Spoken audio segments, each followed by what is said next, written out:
नमस्कार, आप देख रहे हैं संसद टीवी। मैं हूं आपके साथ शालिनी खंडेलवाल। स्वागत है आप सभी का टॉप न्यूज में। दिखाएंगे आपको देश दुनिया की तमाम बड़ी खबरें, आर्थिक जगत और खेल जगत के समाचार भी। आइए शुरुआत करते हैं हेडलाइंस के साथ। प्रधानमंत्री नरेंद्र मोदी एक बार फिर दुनिया के सबसे लोकप्रिय नेता बनकर उभरे। अमेरिका की कंसल्टिंग फर्म मॉर्निंग कंसल्ट ने जारी की ग्लोबल लीडर अप्रूवल रेटिंग। लोकप्रियता में बाइडेन, मैक्रो और ऋषि सुनक को छोड़ा पीछे। शारदा मनी लॉन्ड्रिंग केस में पूर्व केंद्रीय वित्त मंत्री पी चिदंबरम की पत्नी नलिनी चिदंबरम की करोड़ों की संपत्ति ईडी ने की कुर्क। माकपा के पूर्व विधायक देवेंद्रनाथ बिस्वास और असम के पूर्व मंत्री दिवंगत अंजन दत्ता के ऑनरशिप वाली कंपनी के लाभार्थियों की 6 करोड़ रुपए से अधिक की संपत्तियां भी जब्त।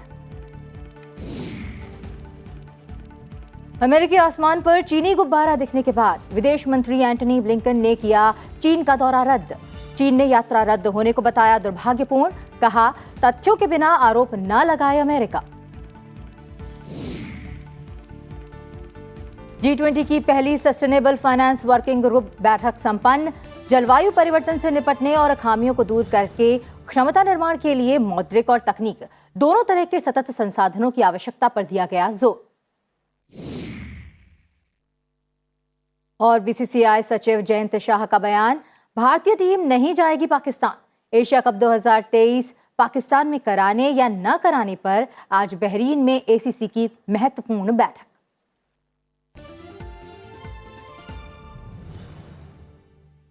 टॉप न्यूज में अब खबरें विस्तार से।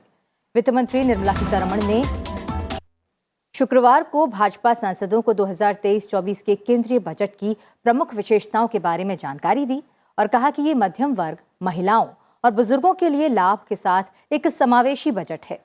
बातचीत के दौरान भाजपा सांसदों की ओर से सबसे अधिक प्रश्न नई और पुरानी कर व्यवस्थाओं के बारे में थे और वित्त मंत्री निर्मला सीतारमण ने नई कर व्यवस्था के बारे में विस्तार से बताया। साथ ही कराधान ढांचे के बारे में जानकारी दी। उन्होंने अपनी पार्टी के सांसदों से लोगों को कर व्यवस्था और केंद्रीय बजट की अन्य प्रमुख विशेषताओं के बारे में समझाने के लिए भी कहा। ये बातचीत देश भर के लोगों को केंद्रीय बजट की प्रमुख विशेषताओं को समझाने के लिए भाजपा के मेगा आउटरीच कार्यक्रम का हिस्सा थी।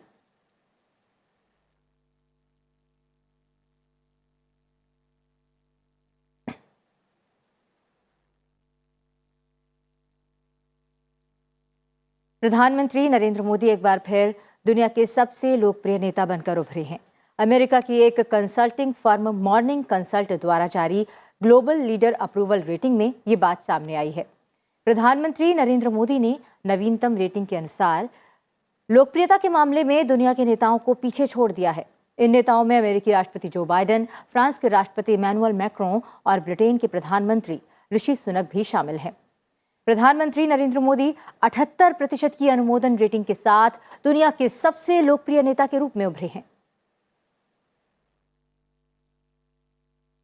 दक्षिण अफ्रीका की संसद की लोक लेखा समिति के सभापति मकुलेको हलेंगुआ के नेतृत्व में एक संसदीय प्रतिनिधिमंडल ने संसद भवन परिसर में लोकसभा अध्यक्ष ओम बिरला से मुलाकात की। लोकसभा अध्यक्ष और शिष्टमंडल के बीच संसदीय मामलों, भारत की G20 समूह की अध्यक्षता, संसदीय कार्यक्रम और समिति व्यवस्था जैसे विषयों पर चर्चा हुई। लोकसभा अध्यक्ष ने बताया कि भारत की लोक लेखा समिति संसद की सबसे पुरानी वित्तीय समिति है, जिसकी स्थापना 102 साल पहले सन 1921 में हुई थी। उन्होंने आगे बताया कि साल 2021 में भारतीय संसद में लोक लेखा समिति का शताब्दी वर्ष समारोह मनाया गया था।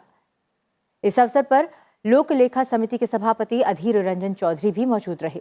इससे पहले प्रतिनिधिमंडल के सदस्यों ने भारतीय संसद की लोक लेखा समिति से मुलाकात की और संवाद किया।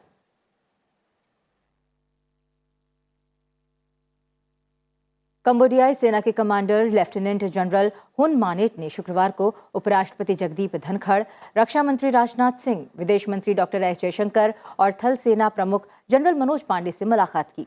इस दौरान द्विपक्षीय रक्षा और सैन्य सहयोग को मजबूत करने पर चर्चा हुई। रॉयल कंबोडियन सेना के किसी भी कमांडर की ये पहली यात्रा है और दोनों देशों की सेनाओं के बीच संबंधों में ये एक मील का पत्थर है।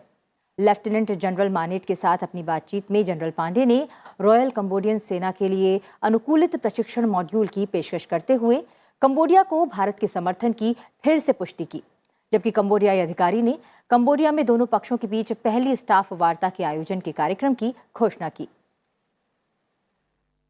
भारत और कंबोडिया के संबंधों को मजबूत करने के लिए कंबोडिया के लेफ्टिनेंट जनरल हुन मनेट ने दिल्ली में उपराष्ट्रपति जगदीप धनखड़ से मुलाकात की। संसद भवन में उपराष्ट्रपति जगदीप धनखड़ ने कंबोडियाई प्रतिनिधिमंडल के साथ मुलाकात में दोनों देशों के आपसी संबंधों के विभिन्न पहलुओं पर चर्चा की और दोनों देशों के संसदीय संबंधों को भी बढ़ाने की सलाह दी। इस अवसर पर उपराष्ट्रपति ने पिछले साल नवंबर में संपन्न अपनी कंबोडिया यात्रा का जिक्र किया और दोनों देशों के सांस्कृतिक रिश्तों में प्रगाढ़ता के बारे में बताया। भारत और कंबोडिया अपने राजनयिक संबंधों की 70वीं सालगिरह मना रहे हैं और हाल के वर्षों में दोनों देशों के व्यापारिक संबंधों में भी प्रगति हुई है।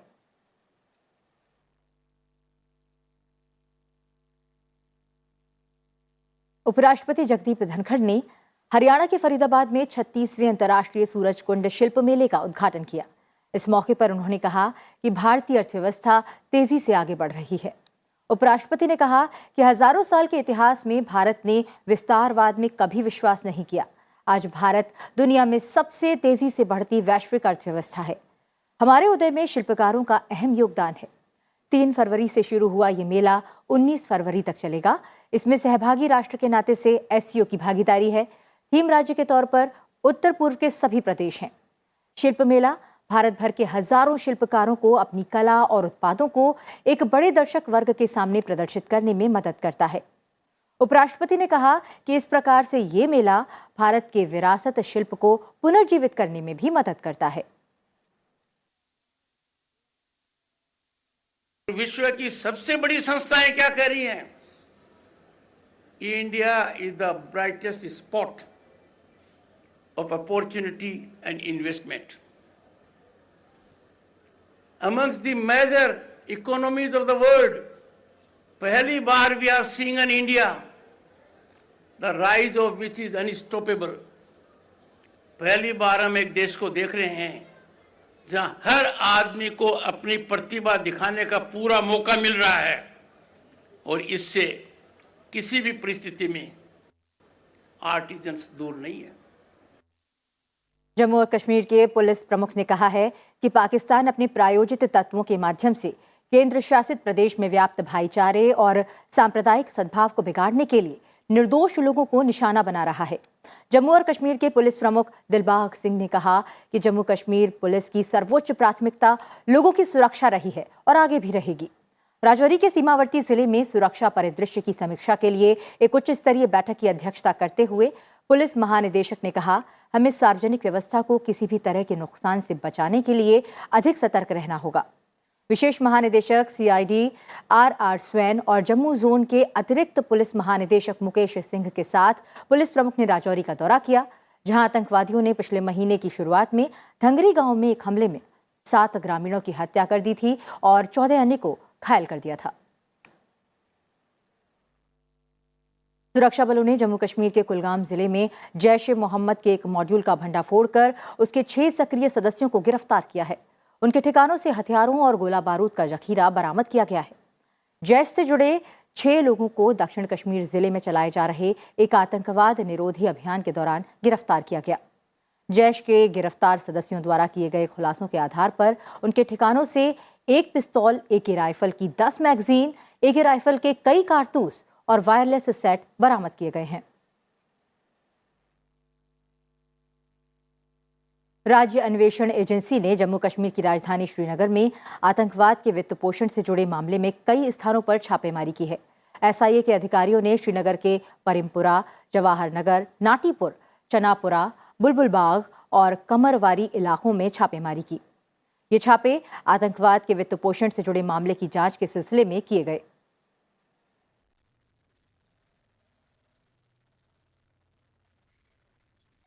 प्रवर्तन निदेशालय ने कहा है कि उसने शारदा मनी लॉन्ड्रिंग केस में पूर्व केंद्रीय वित्त मंत्री और कांग्रेस नेता पी चिदंबरम की पत्नी नलिनी चिदंबरम की करोड़ों की संपत्ति कुर्क की। इसके अलावा ईडी ने माकपा के पूर्व विधायक देवेंद्रनाथ बिस्वास और असम के पूर्व मंत्री दिवंगत अंजन दत्ता के ऑनरशिप में रही एक कंपनी जिसे लाभार्थियों की 6 करोड़ रुपए से अधिक की संपत्तियां कुर्क की हैं। केंद्रीय एजेंसी ने एक बयान में कहा कि धन शोधन निवारण अधिनियम के तहत 3.30 करोड़ रुपए की चल संपत्ति और 3 करोड़ रुपए की अचल संपत्ति कुर्क करने का अस्थायी आदेश जारी किया गया है।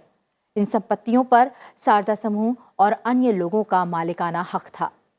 प्रवर्तन निदेशालय के अनुसार लाभार्थियों में नलिनी चिदंबरम, देवव्रत सरकार, ईस्ट बंगाल क्लब के अधिकारी देवेंद्रनाथ बिस्वास, पूर्व आईपीएस अधिकारी और पूर्व माकपा विधायक और असम के पूर्व कैबिनेट मंत्री एवं पूर्व प्रदेश कांग्रेस अध्यक्ष दत्ता के स्वामित्व में रही अनुभूति प्रिंटर एंड पब्लिकेशंस शामिल हैं। टॉप न्यूज में फिलहाल समय एक छोटे से ब्रेक का। आप बने रहिए हमारे साथ।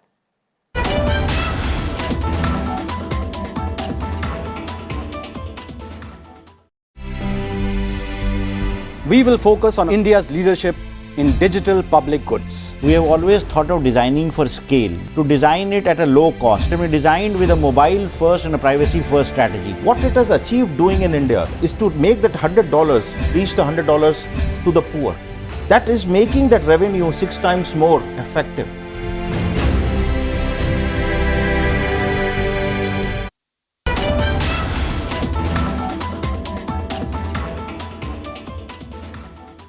ब्रेक के बाद एक बार फिर आपका स्वागत है।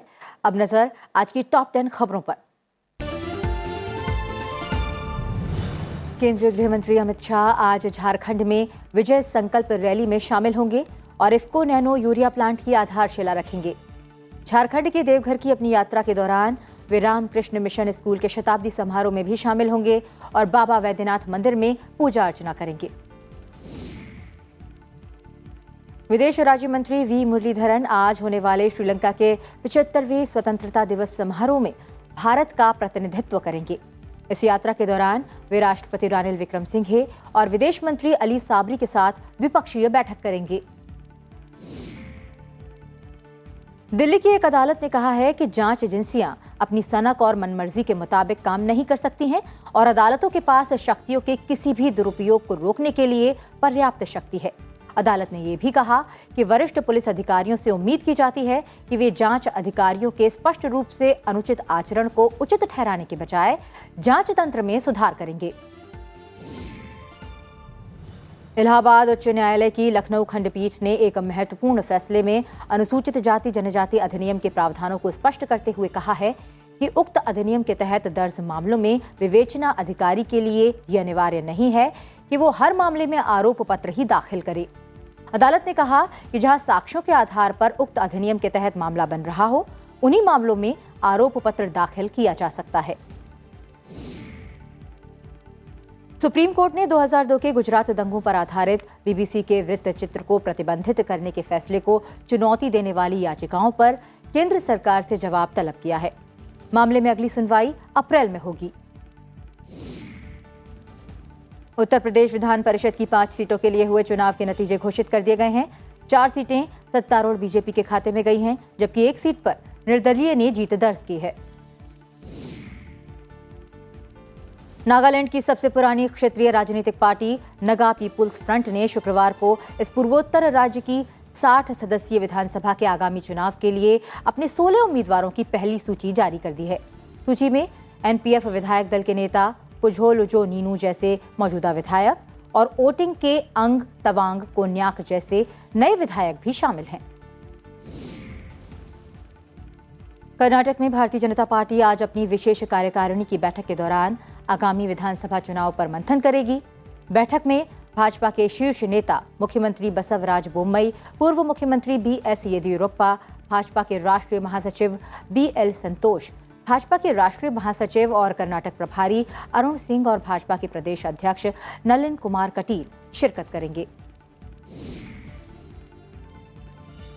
पंजाब सरकार ने शुक्रवार को नई औद्योगिक नीति और इलेक्ट्रिक वाहनों की नीति को मंजूरी दी। पंजाब के मुख्यमंत्री भगवंत मान की अध्यक्षता में मंत्रिमंडल की बैठक में ये निर्णय किया गया। राज्य के आवास एवं शहरी विकास मंत्री अमन अरोड़ा ने कहा कि नई औद्योगिक नीति पंजाब को पसंदीदा निवेश स्थल बनाने में मददगार साबित होगी।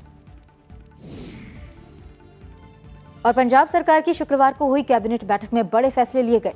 मुख्यमंत्री भगवंत मान की अध्यक्षता वाली कैबिनेट ने पेट्रोल और डीजल पर प्रति लीटर 90 पैसे का सेस लगाया है। इसके चलते पंजाब में पेट्रोल और डीजल महंगा हो जाएगा।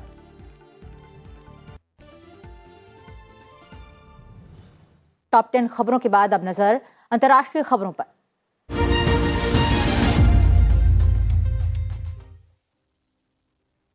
अमेरिकी आसमान पर चीनी गुब्बारा दिखने के बाद उपजा विवाद खत्म होने का नाम नहीं ले रहा है। पेंटागन के प्रवक्ता ब्रिगेडियर जनरल पैट राइडर ने कहा कि जासूसी गुब्बारे पर नजर रखी जा रही है। अमेरिकी रक्षा मंत्रालय पेंटागन के मुताबिक देश में एक चीनी जासूसी गुब्बारा देखा गया। 3 बसों के आकार के बराबर ये बैलून विदेश मंत्री एंटनी ब्लिंकन के चीन दौरे से ठीक पहले ही नजर आया। इस बीच ब्लिंकन ने अपना चीन दौरा रद्द कर दिया है। पेंटागन ने कहा कि चीनी बैलून कुछ दिनों तक अमेरिका के ऊपर रहेगा, लेकिन वो स्थिति पर नजर रखे हुए हैं। I spoke this morning with Director of the CCP Central Foreign Affairs Office, Wang Yi, to convey that in light of China's unacceptable action, I am postponing my planned travel this weekend to China. As you know, President Biden and President Xi agreed during their meetings in Bali in November that I would travel to Beijing to follow up on their discussions. We've been working across the U.S. government to prepare for a substantive set of discussions on issues that matter to the American people and to people around the world. And we've been engaging for some time with our counterparts in Beijing to prepare for these meetings.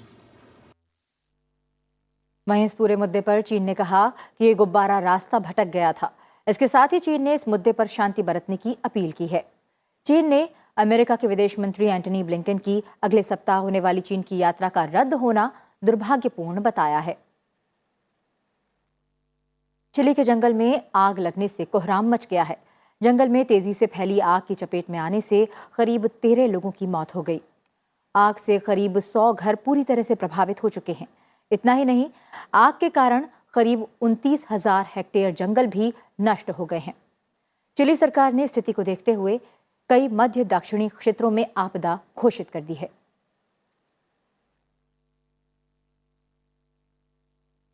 British प्रधानमंत्री ऋषि सुनक ने पिछले साल राजनीतिक उथल-पुथल के बीच शीर्ष पद संभालने के पीछे अपने धर्म को अपनी प्रेरणा बताया है। ब्रिटेन के पहले भारतीय मूल के प्रधानमंत्री के रूप में पद ग्रहण करने के 100 दिन पूरे होने पर अपने डाउनिंग स्ट्रीट होम में एक साक्षात्कार में ऋषि सुनक ने ये बात कही। सुनक ने कहा कि मेरे लिए मेरा काम कर्तव्य की तरह है। हिंदू धर्म में एक अवधारणा है जिसे धर्म कहा जाता है, जो मोटे तौर पर कर्तव्य में तब्दील हो जाता है, और इसी के तहत मेरा पालन पोषण हुआ है। अमेरिका के नियोक्ताओं ने जनवरी में आश्चर्यजनक रूप से 5,17,000 नौकरियां जोड़ी।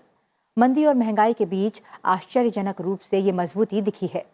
इसके साथ ही अमेरिका में बेरोजगारी दर घटकर 3.4% हो गई, जो 1969 के बाद का सबसे निचला स्तर है। सरकार की रिपोर्ट ने कम बेरोजगारी, अपेक्षाकृत कम छटनी और कई नौकरी के अवसरों के साथ एक लचीले श्रम बाजार को तस्वीर में जोड़ा है।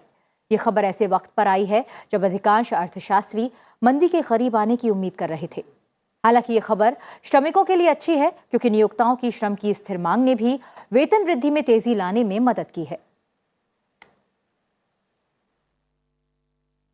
कोर्ट ने टेस्ला के संस्थापक और अरबपति एलन मस्क को कंपनी की गतिविधियों से जुड़े एक ट्वीट के कारण लगाए गए गलत काम के आरोपों से मुक्त कर दिया है। अगस्त 2018 में किए गए एक ट्वीट में एलन मस्क ने लिखा था कि उनके पास टेस्ला को पब्लिक से प्राइवेट कंपनी बनाने के लिए फंडिंग हासिल थी। टेस्ला के शेयरधारकों की ओर से दायर इस मुकदमे में एलन मस्क पर आरोप लगाया गया था कि उन्होंने अगस्त 2018 में अपने पद की जिम्मेदारी ठीक से नहीं निभाई और इस ट्वीट से शेयरधारकों को गुमराह किया था। हालांकि $72 अरब का वो सौदा कभी अमल में नहीं आ सका। ईरान के प्रसिद्ध फिल्म निर्माताओं में से एक जफर पनाही ने तेहरान की एविन जेल में खुद के हिरासत के विरोध में सरकार के खिलाफ भूख हड़ताल शुरू की थी। इसके 2 दिन के बाद ही उनको जेल से रिहा कर दिया गया। इसकी जानकारी उनकी पत्नी तहरे सहीदी ने दी। बता दें कि निर्माता पनाही को पिछले जुलाई में गिरफ्तार किया गया था और बाद में सरकार के खिलाफ प्रचार करने के आरोप में 6 साल की सजा का आदेश दिया गया था। सरकार के विरोध में भूख हड़ताल पर जाने की खबर के बाद जेल प्रशासन ने उन्हें तुरंत रिहा कर दिया। अंतर्राष्ट्रीय खबरों के बाद अब नजर डालते हैं आर्थिक जगत की खबरों पर।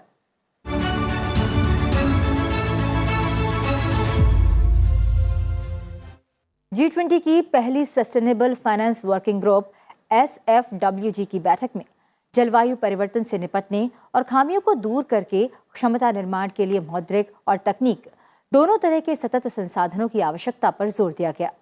2 दिवसीय बैठक के दौरान एक व्यापक एजेंडा निर्धारित किया गया, जिस पर आगे विचार विमर्श किया जाएगा और सितंबर में नेतृत्व शिखर सम्मेलन के साथ समाप्त होने वाली की बैठकों के अगले सेट के दौरान इसे अंतिम रूप दिया जाएगा। सरकार ने कर्ज में डूबी वोडाफोन आइडिया के 16,133 करोड़ रुपए से अधिक के ब्याज बकाये को इक्विटी में बदलने को मंजूरी दे दी है। कंपनी ने शुक्रवार को शेयर बाजार को ये जानकारी दी। सरकार को 10 रुपए के अंकित मूल्य वाले इक्विटी शेयर इसी कीमत पर जारी किए जाएंगे। वोडाफोन आइडिया लिमिटेड यानी VIL ने शेयर बाजार को बताया कि संचार मंत्रालय ने 3 फरवरी 2023 को एक आदेश पारित किया। कंपनी को निर्देश दिया गया है कि वो स्पेक्ट्रम नीलामी की किस्तों को टालने से संबंधित ब्याज और समायोजित सकल राजस्व यानी AGR बकाये को इक्विटी शेयरों में बदले, जिसे भारत सरकार को जारी किया जाएगा। RBI ने भारतीय बैंकों के जोखिम के बारे में मीडिया रिपोर्ट्स पर बयान जारी किया है। केंद्रीय बैंक ने कहा है कि RBI सतर्क है और भारतीय बैंकिंग क्षेत्र की स्थिरता की लगातार निगरानी रखता है। बयान में कहा गया है कि RBI के वर्तमान आकलन के अनुसार बैंकिंग क्षेत्र मजबूत और स्थिर बना हुआ है। पूंजी पर्याप्तता, asset quality, liquidity, provision coverage और प्रॉफिटेबिलिटी से संबंधित विभिन्न मानदंड मजबूत हैं। बैंक RBI की ओर से जारी बड़े एक्सपोजर फ्रेमवर्क दिशा निर्देशों के कॉम्प्लायंस में भी हैं। नियामक और पर्यवेक्षक के रूप में RBI वित्तीय स्थिरता बनाए रखने के नजरिए से बैंकिंग क्षेत्र और व्यक्तिगत बैंकों पर निरंतर निगरानी रखता है। RBI के पास बड़े क्रेडिट डेटाबेस सिस्टम पर सूचना का बड़ा केंद्रीय भंडार है, जहां बैंक अपने 5 करोड़ रुपए और उससे अधिक की एक्सपोजर रिपोर्ट देते हैं, जिसका उपयोग निगरानी उद्देश्यों के लिए किया जाता है। हाल में एक व्यावसायिक समूह के लिए भारतीय बैंकों के जोखिम के बारे में मीडिया रिपोर्ट्स पर यह बयान आया है। और अब बात खेल जगत से आने वाली बड़ी खबर की।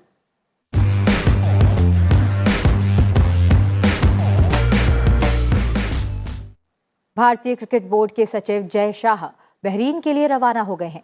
यहां PCB अध्यक्ष नजम सेठी के कहने पर एशियाई क्रिकेट परिषद की एक आपात बैठक बुलाई गई है, ताकि पाकिस्तान के एशिया कप की मेजबानी के अधिकारों पर फैसला किया जा सके। BCCI के सूत्रों की माने तो पाकिस्तान में सितंबर में एशिया कप होने की संभावना कम ही है।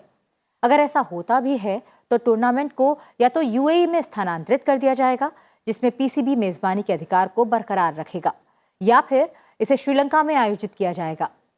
बता दें कि PCB चेयरमैन नजम सेठी ने ACC की आपातकालीन बैठक बुलाने की मांग की थी।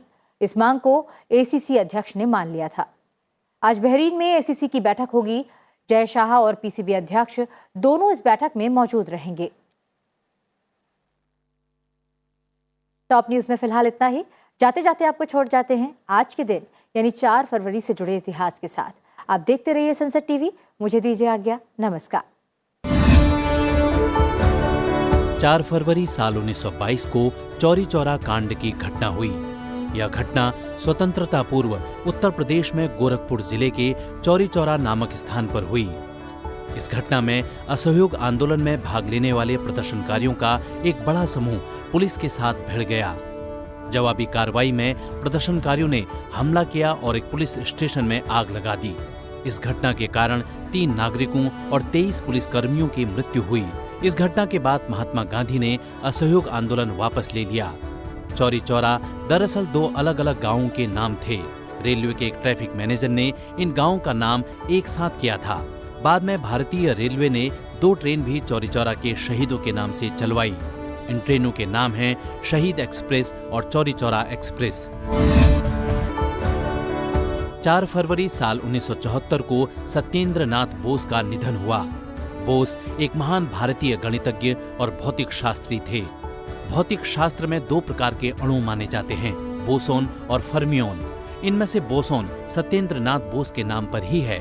जर्मनी में अल्बर्ट आइंस्टाइन ने सापेक्षता सिद्धांत का प्रतिपादन किया था। बोस ने इन सभी खोजों का अध्ययन किया। परिणाम स्वरूप बोस और आइंस्टाइन ने मिलकर बोस आइंस्टाइन स्टैटिस्टिक्स की खोज की। गणित और भौतिकी में उनके योगदान के लिए भारत सरकार ने साल 1954 में उन्हें पद्म विभूषण से सम्मानित किया।